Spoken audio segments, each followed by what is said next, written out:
जलस्तर विपद संकेत उपरे सालंदी नदी जलस्तर अच्छी विपद संकेत 17 फुट थिबा बेले जलस्तर अच्छी 18.07 फुट।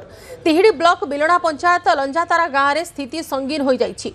लोकंकर दुख आहुरी बढ़िबा नै आशंका करा जाउछि। जेउपरि भाबरे जलस्तर बढ़िछि सालंदी नदी रे भद्रक रे बन्या स्थिति अनायत्त रहिछि एवं स्थानीय प्रशासन ता उपरे नजर रखिछन्ति। विपद संकेत उपरे सालंदी नदीर जलस्तर रहिछि। विपद संकेत 17 फुट थिबा बेले जलस्तर रहिछि 18.07 फुट। तिहिड़ी ब्लॉक बिलणा पंचायत लंजातारा गाँव में स्थिति संगीन रूप नहीं।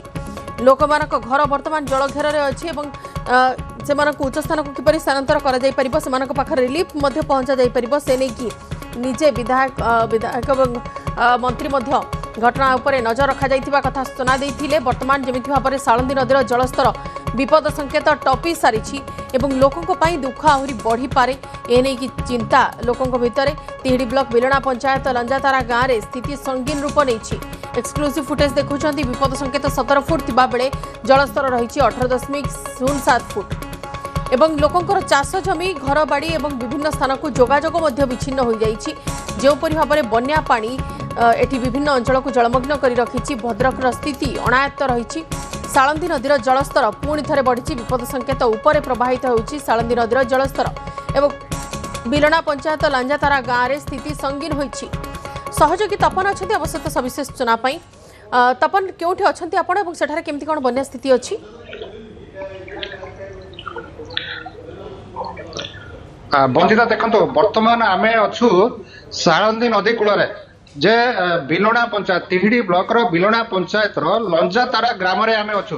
मो प्रथम देखेबी सालंदी नदी देखंतु बर्तमान बन्या पुणी बढ़िबार लागिছে।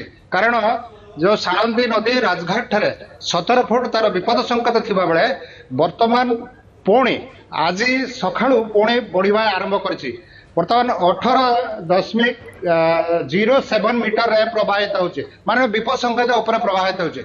आमे वर्तमान ए तिहिड़ी ब्लॉक रो जो लंजातारा ग्राम रे अछु। मो देखेबाक चाहिबी जे तिहिड़ी ब्लॉक रे जो लंजातारा ग्राम रे गाँव में प्राय 200 रु ऊर्ध्व घर एठी बसवास करती।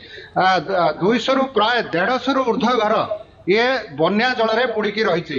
एवं जदि कहबा आपण देखि पारुथिबे जे दुई ताला उपरे से माने बसवास करछंती कारण तळ तालाटी बुड़ी जाइछि। एवं तांकर मध्ये हमें प्रतिक्रिया नबा जो आसुचंती नने हमर पाखरे किछ ग्रामवासी भी अछंती तांकर भी आम प्रतिक्रिया नवा। भाई अच्छा आपण घर केतबेले बुड़ीला एवं केते दिन हे गलानी ए बडी अवस्था रे अछंती एवं कोन कहिबे से संपर्क रे? आज्ञा देखंतु हम घर दीर्घ 3-4 दिन हने 28 तारिख रु प्रबल वर्षा रे बुड़ी होईची। आमे बन्या घेर जल बंदी रे बसु। अनेक पानी जिबा आछा पई असुविधा।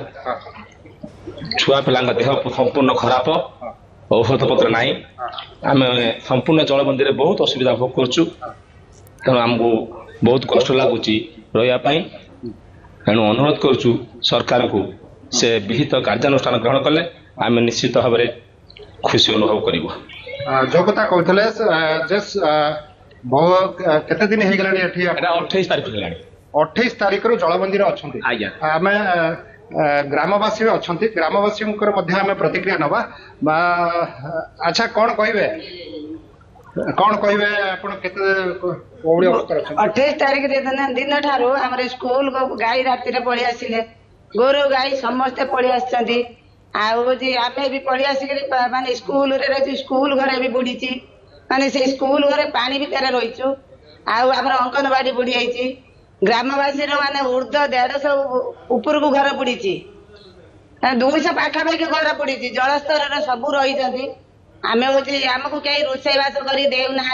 आमर भद्रक साई संगठन लोक आसते से किसी रंधा खाद्य देइछंती। अच्छा कौन कहे जे आपण जो अंचल रे वर्तमान लंजातारा गाँव में प्राय 150 रु ऊर्ध्व घर बुड़ी स्कूल घर बुड़ी से संपर्क कौन कहे? एंटार आम लंजातारा ग्रामटी बिलणा ग्राम पंचायत अवस्थित थिले बिलणा ग्राम पंचायत लंजातारा ग्राम प्राय आमर अधिकांश टोटाल हूँ एससी कम्युनिटी हूँ आम परिवार 200 तत्संगे संगे आपणकर देखी पार्टी रास्ता घाट संपूर्ण मात्रा बन्यार विपर्यस्त साधारण लोक गमनागमन एवं साधारण आमर हूँ स्कूल तो हूँ पूरा बुडिक रही आपण आगू देखिए किंतु हूँ पिला माने यातायात ना जो माने घर प्राय जो 150 घर लोक 200 घर परिवार थिबा ग्रामटी 150 घर जो एफेक्टेड होती से आसी निज निज माने ए जो थिबा मझीर किछि घर उच्चा उच्चा डीओ सेही सेमाने आश्रय नहीं वर्तमान सुधा कौनसी आमको हूँ माने कौनसी साहाय्य मिली नथिले मध्य व्यक्तिगत भाव में जी जी पारिचंती आनिक देइचंती सेमाने चूड़ा चाउल तो नहीं किंतु चूड़ा गुड़ ये सब खाऊंट बिस्कुट खाई रही रंधा खाद्य ना से घर चुली जलुनी बर्तमान बहुत असुविधार सम्मुखीन होती साधारण लोक जीवन जापन साधारण लोक जीवन जापन अति अतिशय जहाँकि वर्तमान सुधा आम साधारण भाव में चलवा जीवन जापन करवा देखो आम स्कूल आप देखिपे मु बर्तमान से स्कूल मध्य जी स्कूल रे पानी मो कैमरा पर्सन को कहबी जे से देखेबे जे जो लंजातारा प्राथमिक विद्यालय परिसर मध्य पानी होती एवं गोरु गाई गाँव लोक मैंने एठी किछि गोरु गाई बांधी एवं आउ किछि गोरु गाई गाँ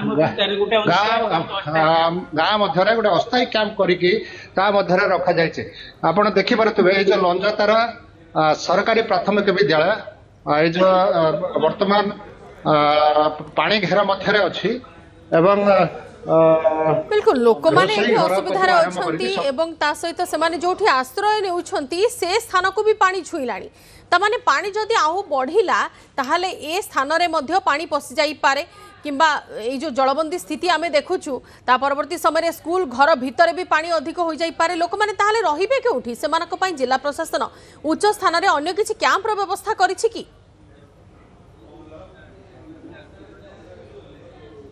अच्छा आम से ग्रामवासी प्रतिक्रिया नवा प्रथम तो आम स्कूल घर मध्य अच्छा आपण केते दिन है एठी स्कूल घरे अच्छी कौन असुविधा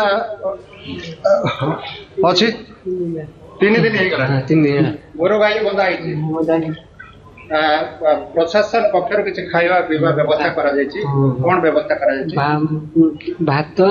भात डालमा जो कथा कहूले जिला प्रशासन पक्षर भात डालमा गोटे दिन दि जाइछि एवं जदि कहबा ग्रामवासी जो अच्छी मु देखी शालंदी नदी वर्तमान जो रेट रे वर्तमान पुणी बढ़िबार लागिछि कारण ये जदि बढ़े ताने आहुरी सांघातिक हम ग्रामर सृष्टि हम कारण 150 रु ऊर्ध्व गाँ भीतर 150 रु ऊर्ध्व आम प्रथम ग्रामर प्रथम जगार आम देखु आपण को तार ताजा चित्र अच्छा कौन कहे मौसा आपण कुआड़ जाइए कुआड़े आसुँच रास्ता पानी देखते पानी अतिरिक्त तो घर द्वार बुड़ी सब बुलिकी देखुले पानी अतिरिक्त अच्छा आप कौन कहे जे ये जो पानी जो होची ये लंजातर ग्रामर 3टा वार्डवासी 200 घर संपूर्ण 150 घर बुड़ी जाइए बहुत असुविधा सम्मुखीन होती रंधा खाद्य 2 दिन दिखाई गवर्नमेंट तरफ अन्य सुविधा ना लोक बहुत हैरान सीढ़ी बांधी घर अलग घर छात उपर रही पुल कर आसा कर परिस्थिति आम अच्छु बर्तमान। अच्छा जो कथा कहते जे लोक मैंने गाँ भितर सीढ़ी करके बाहर भितर अच्छा आम परवर्ती अवस्था से जगह को आम जा कारण बर्तमान से जगह को जाई हो ना लोक मैंने बाहरी उच्चर पानी एवं ता भितर लोक माने विपदसंकुल अवस्था रे यातायात करूछंती समाने जीवन सेठी निर्वाह करूछंती समानक पाखरे प्रशासनिक सहायता पहुंचीबा को दाबी करिछंती समाने लंजातारा गाँ रे बन्या पानी पसिला एवं जहा फल रे वर्तमान स्थिति भद्रक रो एमिति किछि अनायत्त परिस्थिति बन्यार नजर को आछि। धन्यवाद तपन खबर पर नजर रखितांतु।